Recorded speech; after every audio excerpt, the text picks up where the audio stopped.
the day of my operation.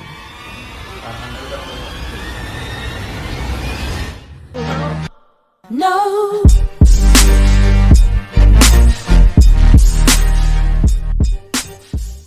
Good morning.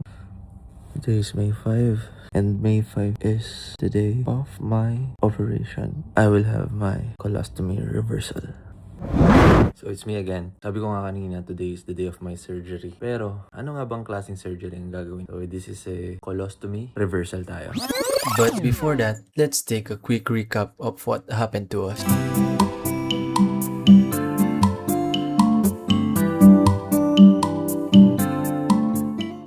Ganito lang naman yung lifestyle ko dati. Simple lang. Mahilig ako mag-bike, mahilig ako mag-basketball.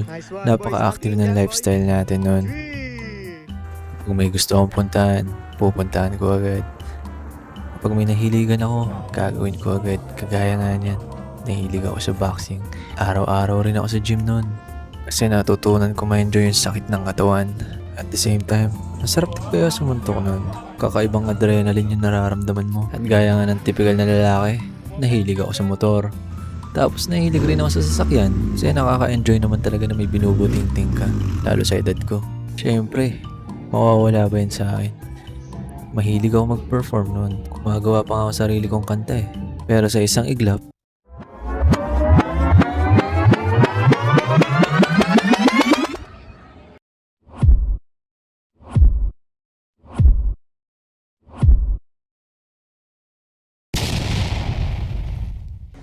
kung kailan nasa face ako, ang ginagawa ko, yung mga bagay na gusto kong gawin. Bigla naman sa isang iglap, nawala lahat ng yun. Akala ko kasi noon lahat magagawa ko na eh. Akala ko lahat makukuha ko na. Pero lahat ng yun pala pwede mabago sa isang iglap nang hindi mo inaasahan. Sobrang binago nitong operation na to yung buhay ko. Hindi ko nga alam kung paano ako magsisimula ulit nun. Nawala lahat ng mga bagay na gusto ko. Hindi ko na magagawa yung mga bagay na gusto kong gawin. Noong mga oras na yan, hindi ko pa alam kung makakabalik ulit ako sa normal na buhay. Kasi hindi ko alam kung habang buhay na ba ako may colostomy bag. Kung makikita nyo nga dito, tinatry ko ulit tumayo. Sinusubukan ko ulit iapak yung dalawa kong paa. Kasi ilang araw na rin ako nakahiga lang at hindi ako makatayo. Ang daming tumatakbo sa isip ko niyan. Kakayanin ko kaya pag lumabas na ako sa totoong mundo. Pero kahit ganun yung sitwasyon, sinusubukan ko pa rin ngumiti. Sinusubukan ko pa rin itawa na lang yung buhay na meron ako ngayon. Ito yung sugat na hindi ko malilimutan. Kasi ito rin yung sugat na nagpatibay sa akin sa kung sino ako ngayon. Akala ko tapos na yung kwento ng buhay ko. Akala ko wala na. Pero after almost 2 months, nandito na ako sa UAE. Dito ko na pala sisimulan ang panibagong yugto ng buhay ko.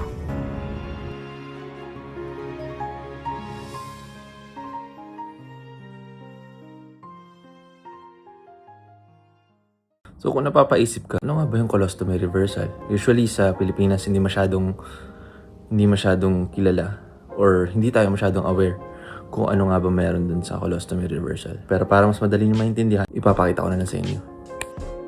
Kung makikita nyo, ayan, layo tayo konti. Kung makikita nyo, parang wala naman something sa atin eh. Pero meron tayong mga tricks dyan kung bakit nagmumukhang parang wala tayong something sa katawan. Although I can live a normal life as of now, meron tayong colostomy. So what is the colostomy? Aangat ko na lang to. Then, ayan, nakita nyo may belt ako. Meron tayong belt. So this was my, makita nyo. Yan yung surgery ko before. So eto, ayan. Nakikita nyo? Yun yung colostomy.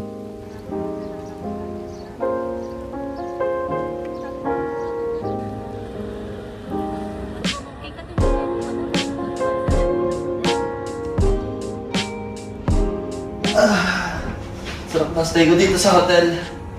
Hotel Ala Burjil. Ang kompleto, makita niyo. Ang ganda ng TV. Ang ganda yung kwarto. Para ka lang nasa hotel. Staycation for 4 to 7 days siguro. Sulit.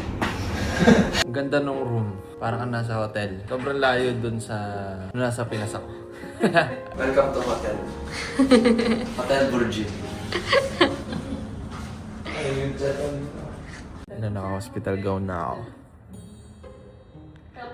Ilabing mo.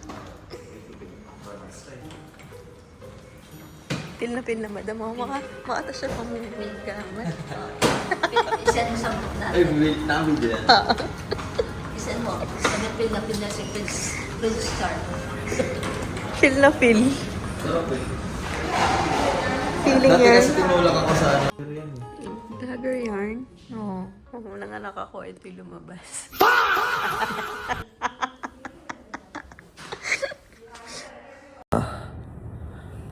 2:30 gising na ako. Alive and kicking. Tulog muna ako. Yung opera, usually, pag na-surgery ka, parang sabi mo, sakit ng site nung kung saan ka na-operahan. Pero sa akin, parang yung pakiramdam ko, sakit sobra, nagugutom ako ng sobra. Yun yung pipili ko. Try, bawal tumawa.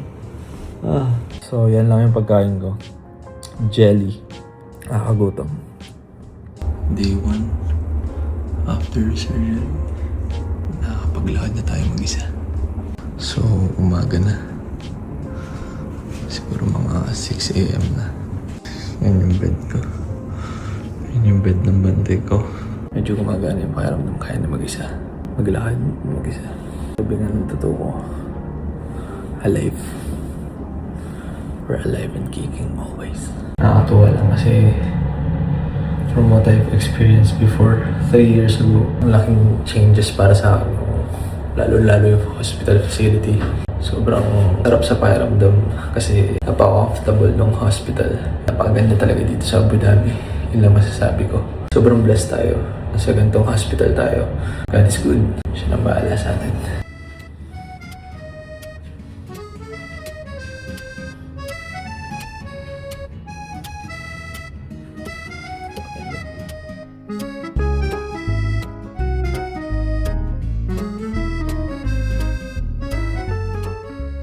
Day 2, 40 hours after surgery. Bilis gumising ng tiyan natin. Lakas. Day 2 pa rin sa hospital. Pero around 5 p.m. na ngayon. Makikita nyo, fresh na tayo. Pero may nakakapit pa rin. Kasi for painkiller. Dahil nga sa surgery natin. Pero so far, mas magaan yung pakiramdam lalo na nung nakaligo tayo. Sabi ng doktor na bukas, day 3, kung stable na tayo is makalabas na tayo. Maganda raw yung healing ng katawan natin. Yung progress niya is talagang impressive daw. Tapos ngayon nakakain na tayo ng solid food. Pag chicken na tayo, rice, lumalakas yung pakiramdam natin kasi nakakain natin yung paborito natin. Lumalakas tayo day by day. Day 2 pa nga lang, 70% na yung lakas ko ulit. Basta, sobrang solid.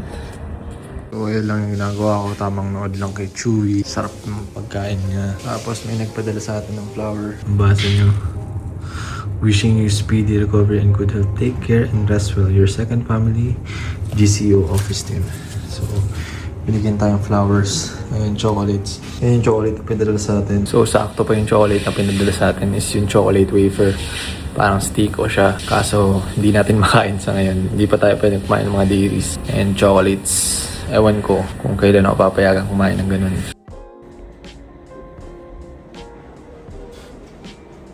Uwi na tayo. 3 days. Hindi na tayo. Pauwi ka, tapos nagpaparamdam sa bukas.